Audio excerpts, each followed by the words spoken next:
Good morning. Good morning. Welcome to Caffeinate Your Career. Today's topic is going to be how to beat job search burnout.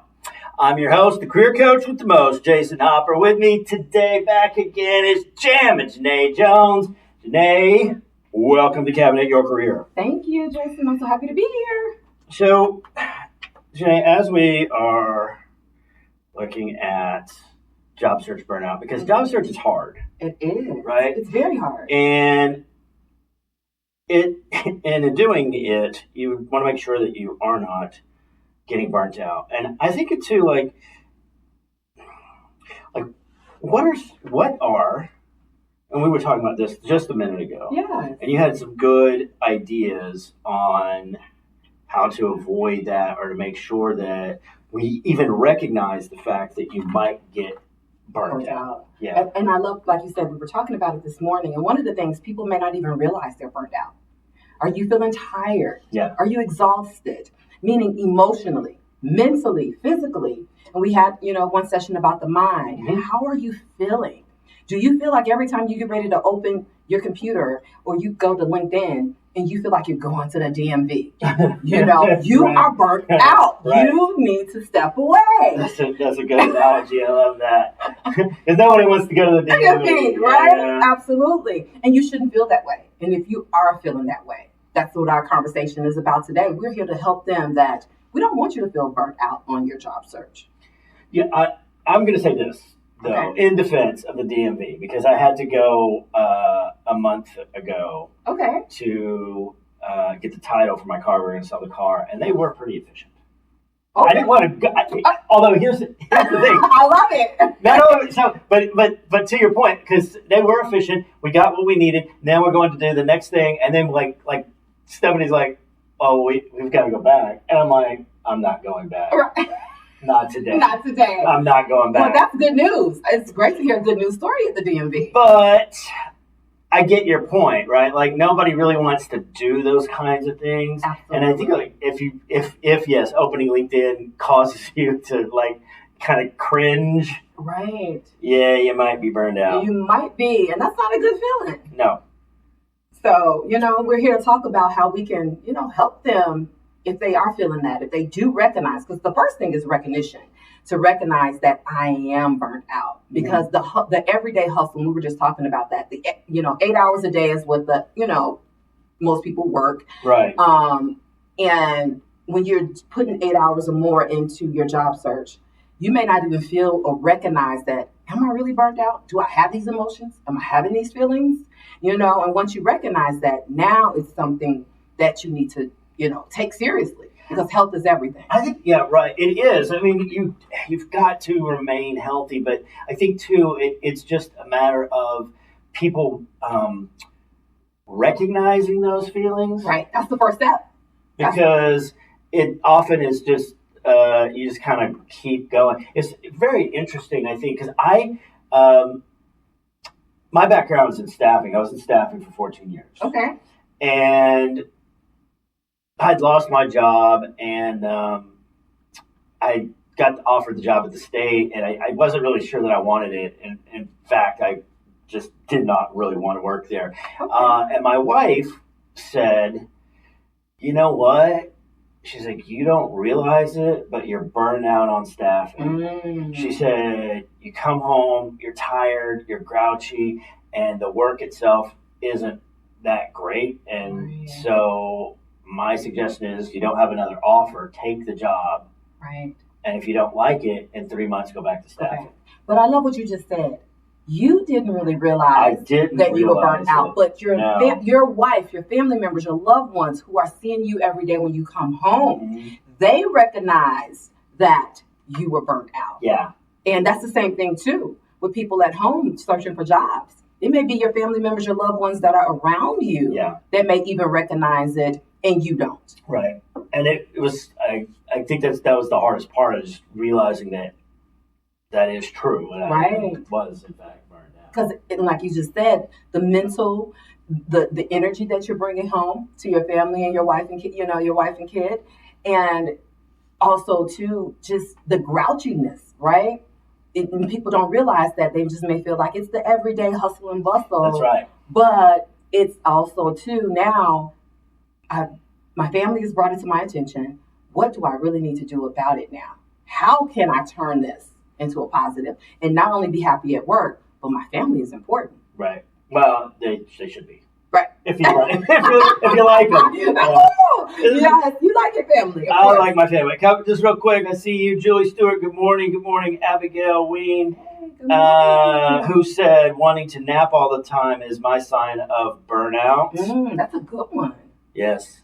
I like to nap, though. Yes. And Yolanda Chent. Always good to see my buddy Yolanda. And if y'all have any questions, I'll try to monitor the chat as we move along. So put them in the chat.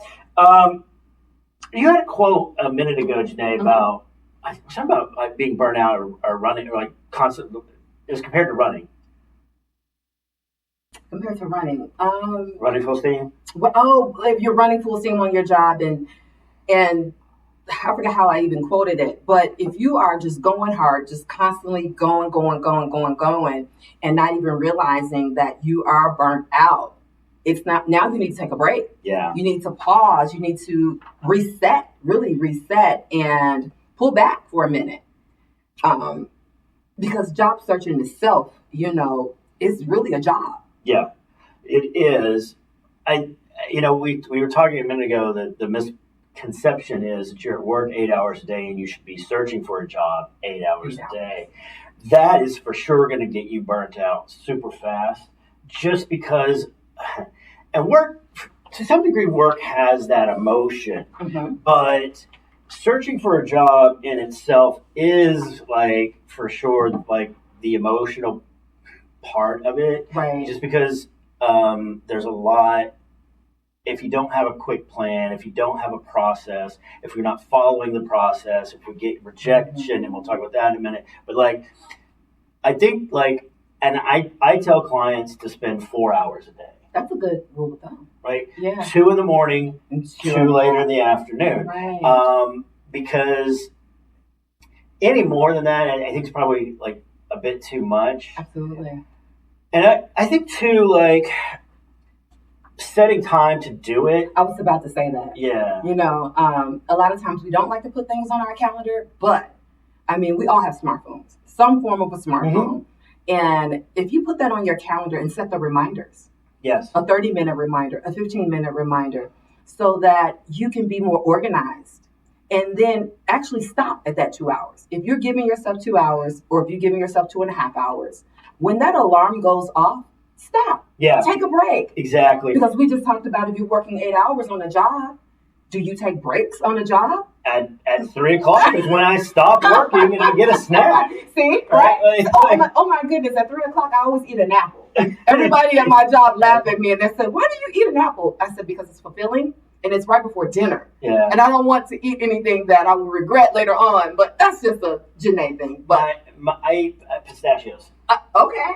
I love pistachios as well. It's the most healthy kind of nut. But taking that break, what does it do? It helps me reset. And also, too, you're right. I think a good hard stop, because everything is going to be there again the next day, right? And I think, like,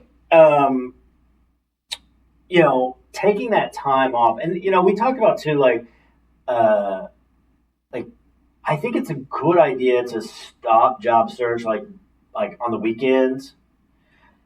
Most companies don't work on the weekend. Right. I call that, a permission slip. Okay. Give yourself a permission slip, because you're actively searching for the job. You're putting in hours day in and day out. And I love what you said about, most companies don't, they're not looking at resumes probably on the weekend. More ideally, my recommendation, and I'm not telling everyone to do this, but on Sundays, give yourself that reset, refuel, recharge, to step away. Don't check any emails, until that Monday morning, but then set that reminder on your Outlook, on your calendar to go in on Monday, whatever that time will be fit for you. But I think that also allows you to, try to disconnect. Yeah. Did they accept me? Did they, all of the things that go on in the back of our head as we're trying to think like, will I be selected for that job? And maybe if you got family and friends and loved ones, take time to be with them. Yeah. You never know, from conversation, they can refuel you too and motivate you and give you that energy you need going into that next week. Yeah, I think it's important to take the time to reset. Also too, one thing that I had thought of, and that people don't. I like to frame it like this: if you were employed, Right. right, at some point you're going to take a day off. You're going to take a vacation. Yes, right? Of course. Even if you don't go anywhere and have a staycation, you're going to take a day off. Yes. I think it's a great idea to take time off from your job search too, so that you don't get burned. I love that idea. Right? Right. I had a client a couple of years ago, and she's like, I feel so frustrated. I want to take time off, and I'm like, yeah, okay, I think that's a great idea. Yeah. And she goes, can I get on the calendar though? Because I want to make sure that I set time to come back. And I'm like, sure. And she goes, okay, I was thinking like December 15th. And I'm like, it's August. Right, okay, right. That's 4 months away. Sure, we can set time. Right. And I'm like, in my head, I'm like, I am never going to see you again. But you know what? She did come back. And not only did she come back, she came back and just crushed it. Wow. And has now been employed for a while. That's a wonderful story. So, and 4 months might not be ideal for everyone, but she probably knew what she had going on personally. Yes. And that was, the time that she gave herself. And I love the fact that you put it on the calendar. So that was her reminder and her commitment. I'm pretty sure that was also her motivation to get back to you later in the year. Well, and it's interesting because my clients, they are all accountable to me. And I tell them up front, I can teach you everything that you need to do to be successful. Right. But you have to do all the heavy lifting. It's my job to coach. It's your job to execute. Absolutely. And if you don't or won't, there's the door. Absolutely. But that's in whether you're working in a corporate, job, sports, or anything like that. We have coaches, we have leaders, and they're put in place just what you said to give you the resources, the tools, and the things like that. But then I need you to get out and make it happen. Actions. You have to take those actions. I think it's a good idea to shake things up too. I love that. If you are doing the same thing constantly in your job search, you need to do something different. Yeah. Right? Change up your daily routine. The other thing is, you made me think about when you say do something different, Mythbusters about people think that you need to apply every single day 100 jobs, because if you apply, put yourself out there like with 100 different companies, somebody is going to, interview you. And that's a myth. Yeah. Because when you're out there and you're just applying for jobs, and you're doing that every single day, it's like, let's reset, let's think. I need to be strategic. I need to be intentional with the jobs that I'm applying for. And 100 is way too many. And it's like, get 2 or 3 good ones, research the company. Yeah.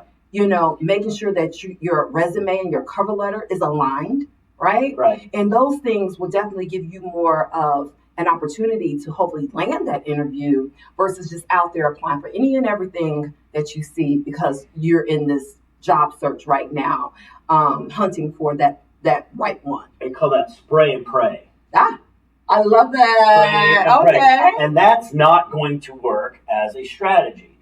Yes, eventually the numbers will catch up. That's just math. Right. But I don't recommend to clients that they adopt that as a process in job search. And then really what happens is, as far as that goes, people don't understand job search in general. What they think is they're going to do that. They're going to apply to all the jobs. Right. The recruiter's going to see their resume. They're going to get the call from their recruiter. They're going to get the interview. They're going to see the hiring manager afterwards, and then they're going to get the job up. Right. It's like, pick me. That's not how this works today in 2025. It hasn't worked that way for a couple of years. Right.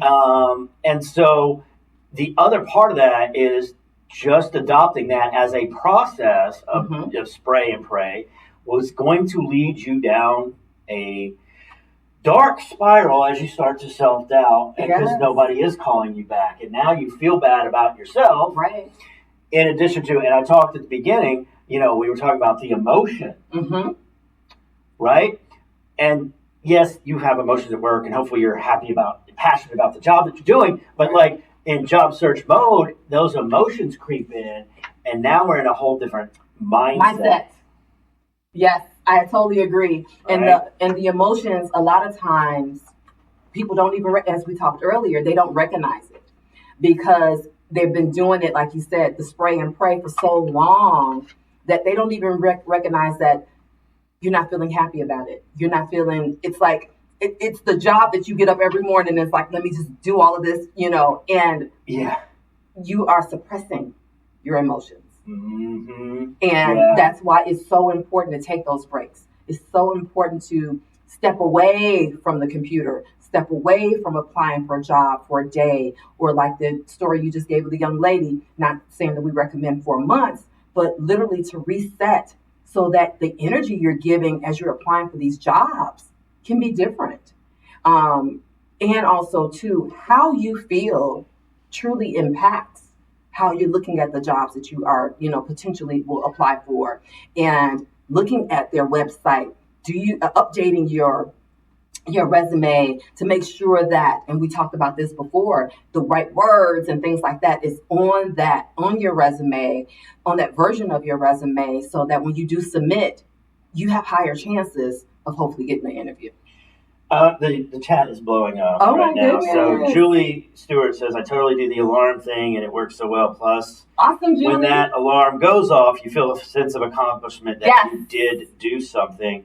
And Julie also said, I know everyone should know that I'm job searching, but they know it's also been a long time. And Julie, I want to say to that, make sure you celebrate that. Celebrate small wins. I'm a firm believer of every little step.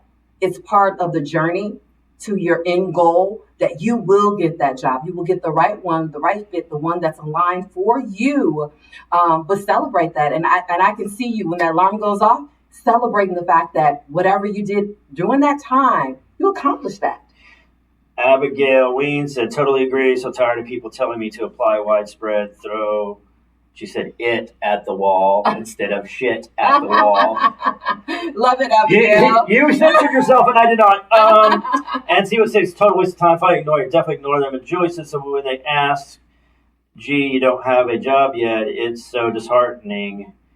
I feel like I have to explain the whole process I do to them. And it's, by the way, you don't have to explain anything to anybody. This is your job search, not theirs. Absolutely. What's the response to these folks other than the snarky, are you a career coach? Yeah, Julie, don't listen to people. So today I want to get your take on this. And this is actually going to be, I will be doing a episode here in 2 weeks. Okay. Who is a job search expert? Right? That's a great topic. Because just as Julie said, like, there are plenty of people to tell you what you should be doing. That is so true. Most of them have no idea how job search works to begin with. Absolutely. Right? I told somebody the other day, she's like, well, my mom said, I'm like, is your mom a career coach? No. Is your mom maybe an HR or a recruiter? No. Why are you listening to your mom? To your mom. Your mom hasn't been employed for 10 years. She's been retired and has no idea what's going on in the marketplace, and I do. So listen to me. And if your mom's got a problem, she could come and give me a call. I love it. I'll straighten it out. Don't people that know that you're looking for work. And by the way, you need the right people around you. Oh my goodness, you took the words right out of my mouth, Jason, because as you were sharing about the mom story, it's setting boundaries. Yeah. Setting healthy boundaries and evaluating your family, your loved ones, as you just said, can be, the ones that can make us feel even more depressed, even the emotions of, I haven't found a job yet. So when you're taking that break and you're around people and that is asking questions of, you haven't found a job yet, then those are the people you need to step away from. Yeah. You need to step away because they're not caffeinating you to make you feel good about the fact that you will eventually get a job.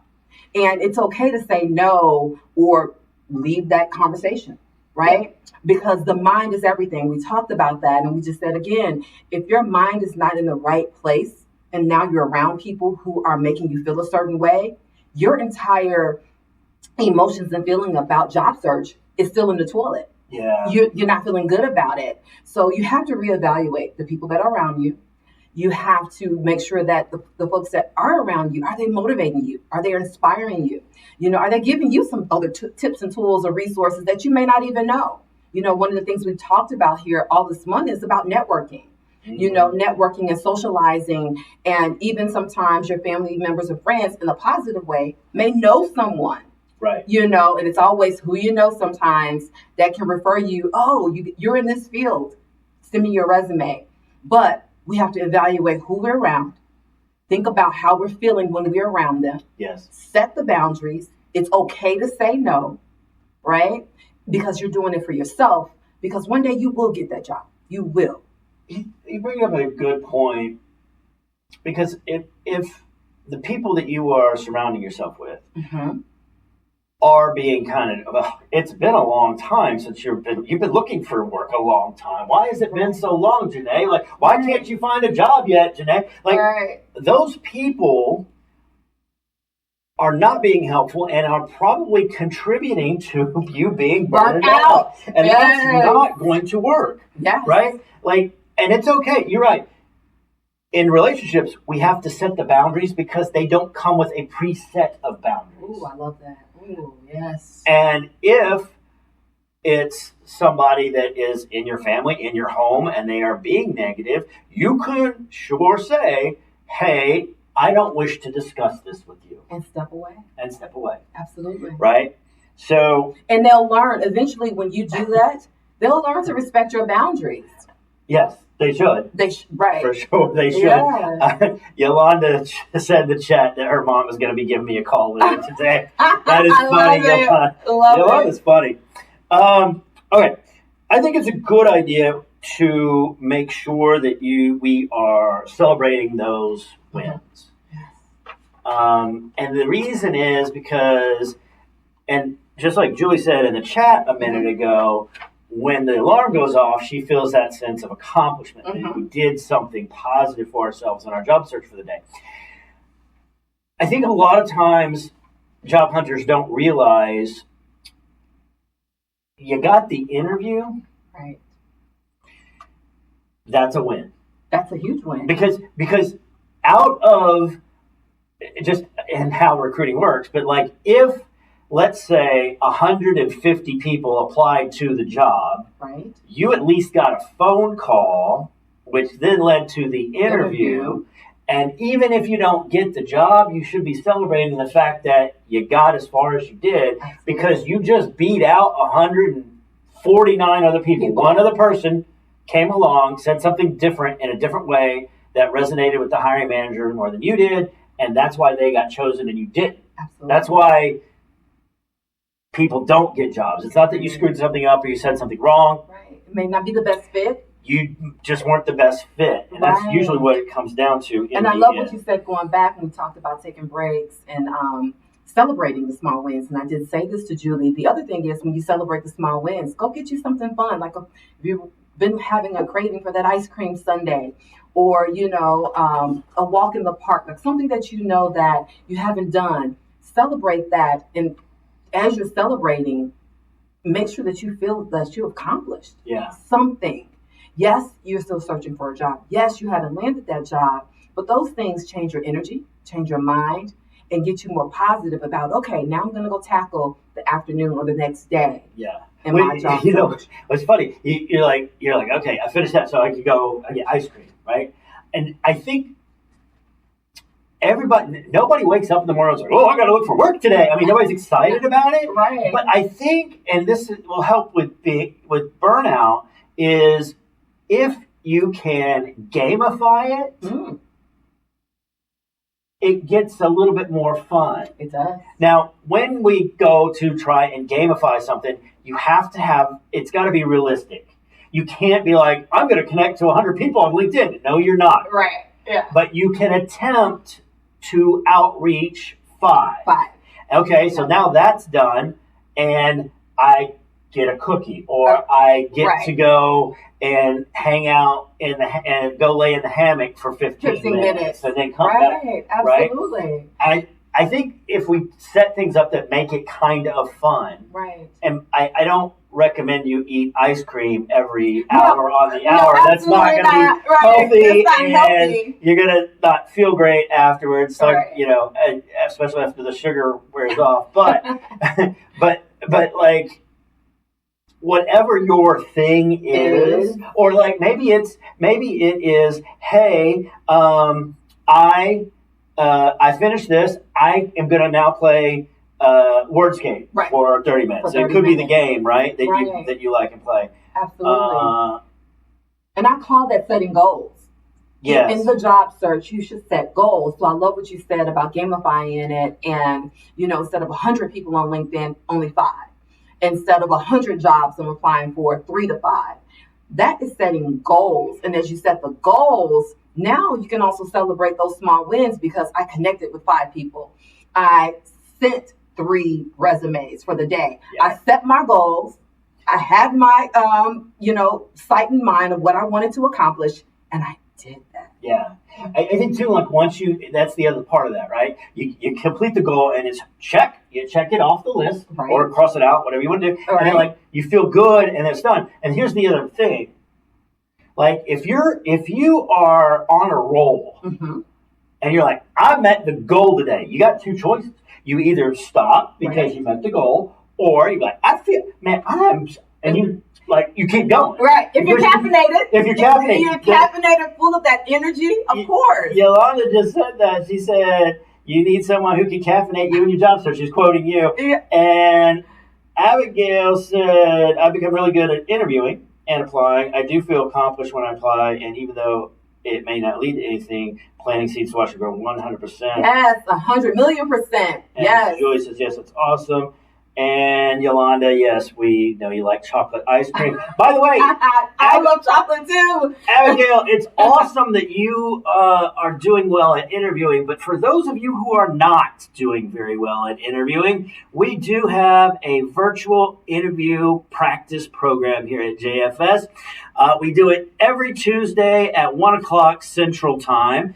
I've got 6 people on the team. I'm about to add 1 more. It's 7 different people that you can practice with. What happens is I will put you into a breakout room with the interviewer. They will interview you for 30 minutes. There will be 15 minutes of feedback. And then at the end of the week, the interviewer will send me a feedback form, which I will then send to you. So by Friday, you'll have something tangible in your hand that you might want to improve upon. Janae is on the interview team. So if you want to interview with Janae, let me know how you get there. How do we sign up, Jason? Email me at jhopper, that's the letter J, HOPPER at jfsdallas.org. Put practice interview in the subject line. You need to attach your resume, and I also want to know what job you want to interview for. Don't make me guess, because sometimes I will guess wrong. Get that done. We're all full up today. We're actually full up next week, but I do have some spots the following week. So get in there and get practice. It is the one thing that I see most job hunters. I've had a lot of coffee, and words are hard. Yes, they are. Woo! The one misstep I see job hunters make time and again is they do not put enough practice in for the interview. Yes. Practice makes perfect. You've got to practice. Absolutely. And even when you have those interviews, I wanted to go back for a second. And when you said you get the interview, that's a success, and you may not get the job.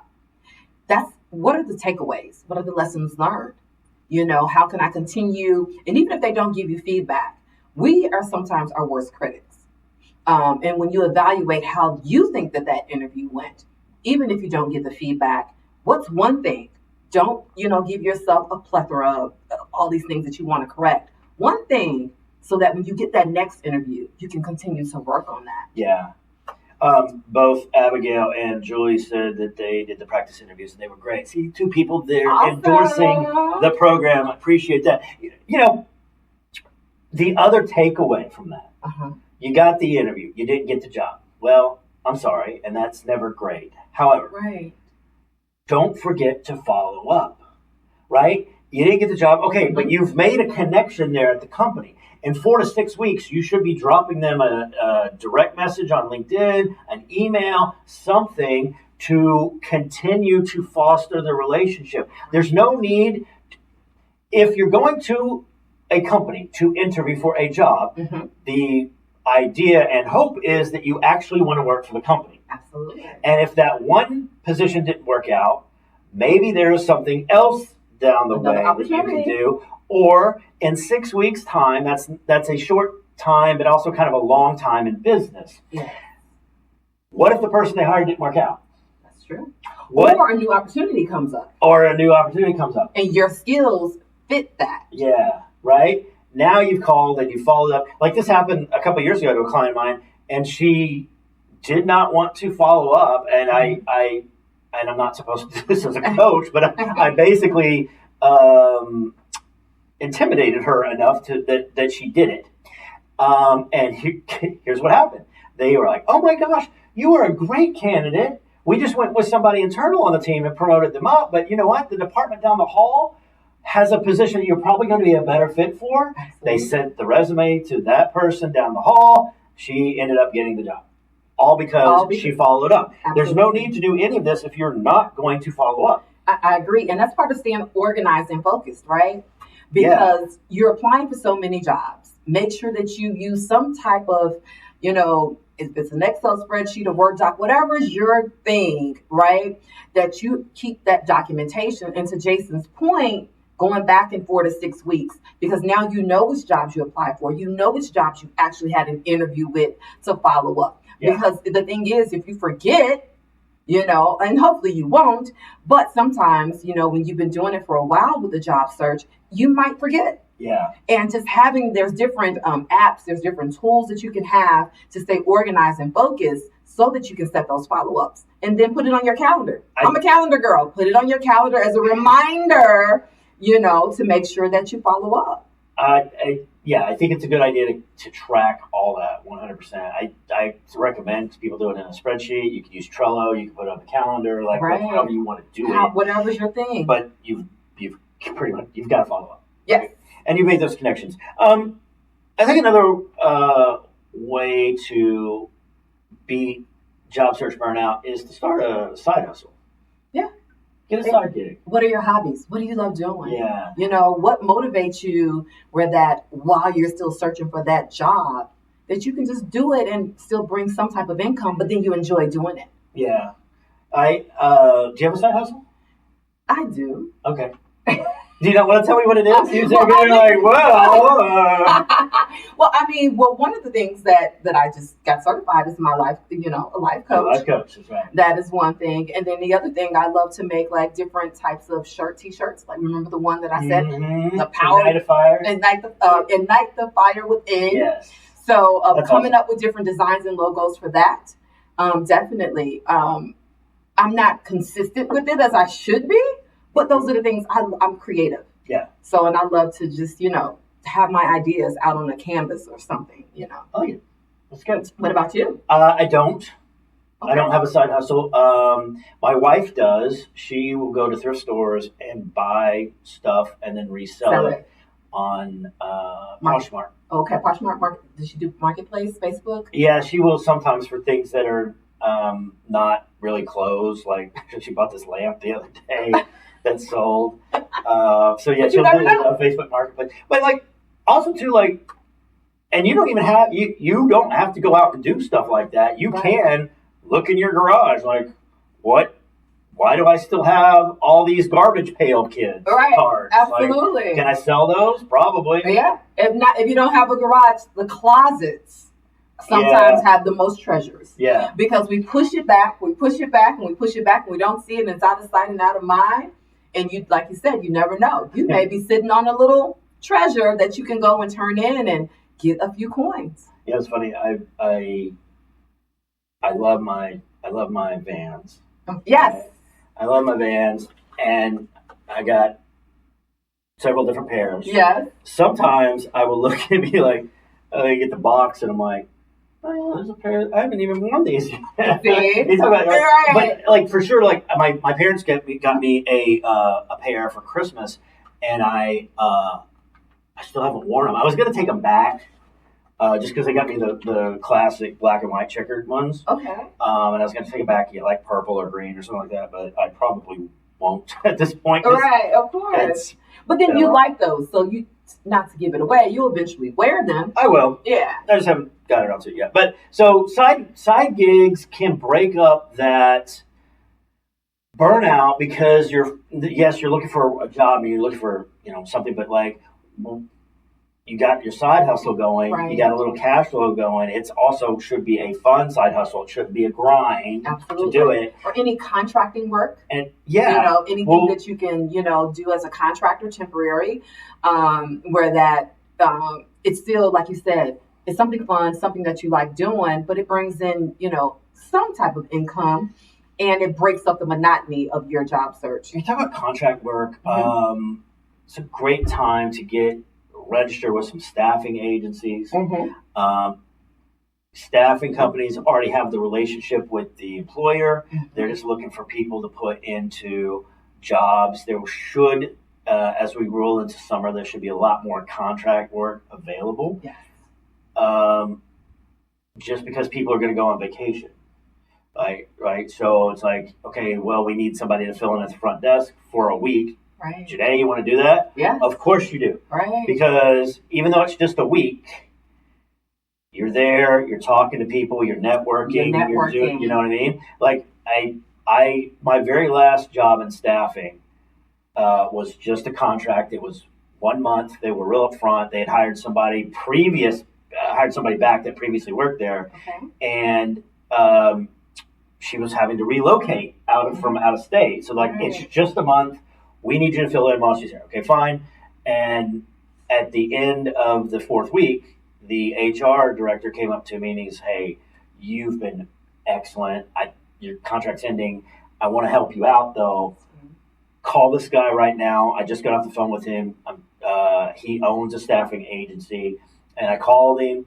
Him and his partner came out that day and interviewed me in the lobby. And then set me up for my next interview. And that was a new opportunity just by helping out. And the other thing you made me think of, I'm a huge volunteer. Yeah. And, if you have the time to volunteer at places. Yes. Because that volunteer opportunity can maybe land you your next job by having those conversations and networking. Well, that's the thing. When people go to volunteer, you never know who's there and who you're talking to. I agree. Look how I met you. That's right. That's how you ended up here and on the interview team. Yes. Right? And it actually was through, and like we can even go like you never you're at AT&T. Yes. You guys, your department comes out. Absolutely. Right? All the time. You're here all the time. You're here right now with me. You're going to be doing practice interviews later today with us. But even Jill, yes, our new senior director here in Career Finance, she's not that new, but that's how she ended up in the position. She was volunteering.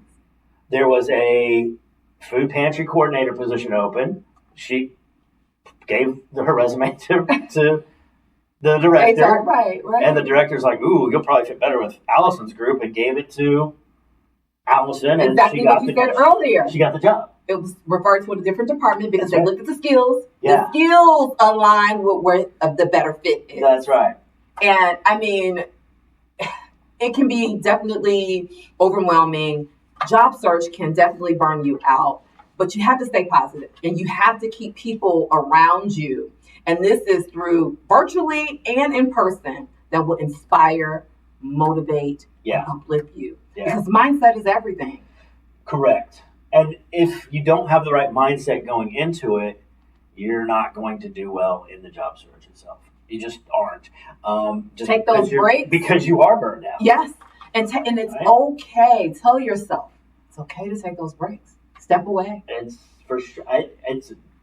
You've got to. It's a necessary step in the process. Right. Right. I think the last point that I want to talk about, Janae, is to remember or remind yourself why you started. That's right. Good. I love that. Because there's a reason that you are in the career or the field that you're in. Mm-hmm. I guess it would be remember your why. Why are you working here in this profession, right? Yes. Because it is the thing that can help energize you. Mm-hmm. And I get it. Working and job search itself is a grind. It sure is. But again, remind yourself why you are starting in this in the first place. Yeah. And that's a perfect way to have anyone reset. Mm-hmm. That's the best way. I'm thinking right now as you're talking, that's the best way to reset because it's all about you. Yeah. It's my why is about me, That's my right. journey, the impact that I want to make, and like you said, the career field that I've chosen. Why did I do that? And it gives you also to a moment, do I need to change anything? Because sometimes our whys can change. Yeah, for sure. So I love that. But you have to be honest with yourself. Yeah, I think it comes down to being like self-aware and how. I mean, why are we doing the things that we're doing? Is it because somebody in our life wants us to do that? Is it because we actually are passionate about it and want to do it? Like what? Like I'll get some clients that are younger sometimes, and it's just like, well, and you can just completely tell they're there because their mom wants them to be there. Yeah. So that's the why. We'll caffeinate your why. Why? That's exactly yes, right. Absolutely. We got Elizabeth Rudemeyer said that this was very helpful and she will listen to the podcast again. And Rhonda, hi Rhonda, who's our newest career financial coach, said she got kicked off and didn't know if we mentioned that she applied to a different job initially with JFS, but ended up where she is. That's correct. Rhonda originally had applied for a admin position, I believe. Okay. And then it didn't work out because I think she doesn't know how to do PowerPoint, which I don't either. And that was one of the main skills they needed. But instead, they liked her energy. She was referred by somebody here. Okay. And then that person referred her to our department. And that's how she ended up aligned with the right skills. That's right. And then you also said energy. You know, people, when you're in that interview, that's a key thing. Your energy and your personality also is, that should exude through. Yeah. Part of your why. I think so. Okay, so hopefully that was helpful for beating job search burnout. Janae, fun question for the day. You mentioned chocolate a minute ago. Yeah. Is there a favorite bit of chocolate that you like, or is it all chocolate? As I got a little wiser, dark chocolate. Oh. So now, and when I was a kid, dark chocolate was, you could not give me. You be spitting it out. Like. Yes. Now, like with sea salt. Yeah. Well, I think sea salt goes good with almost everything. But I will get one of those bars, and my own personal commitment is that I can eat it, off of it for like a week, and just like break off the little squares. Yeah. But if I'm having my chocolate moment, it may be gone before the week is over. I don't like a lot of sweet things, but every now and then I'll have like my favorite is Reese's peanut butter cups. Ooh, yeah. Yeah. And now they put so many different things in them. Have you seen all the different varieties? No. Yeah, they do all kind of creative things with the Reese's buttercups. Okay, so what's your favorite type of chocolate? Yes. Let me know in the chat. That caffeinates your soul. Next week, so Janae, this is your last week. I know. For this run. Right. We'll definitely have to have you back on here in a few months. And I'll be honored to be back with you. It's been a fun I think that me and you had a good chemistry. I agree. And also a lot of energy. Yes. So I just wanted to stop and say thank you for being on our guest host for this past month. I do appreciate it, and I'm looking forward to having you back soon. Continue partnership forever, and I appreciate you for having me. It's been a pleasure. Thank you. Next week, Scott Butnick will be back, and we will be talking about job search tips in a highly competitive market. If y'all didn't know, there's a lot of people out there looking for work right now. And Scott and I are going to break down best practices on, you know, getting yourself out there and noticed. So come back next week. See me and Scott. In the meantime, this is Caffeinate, your career for this week. Y'all have a great week, everybody.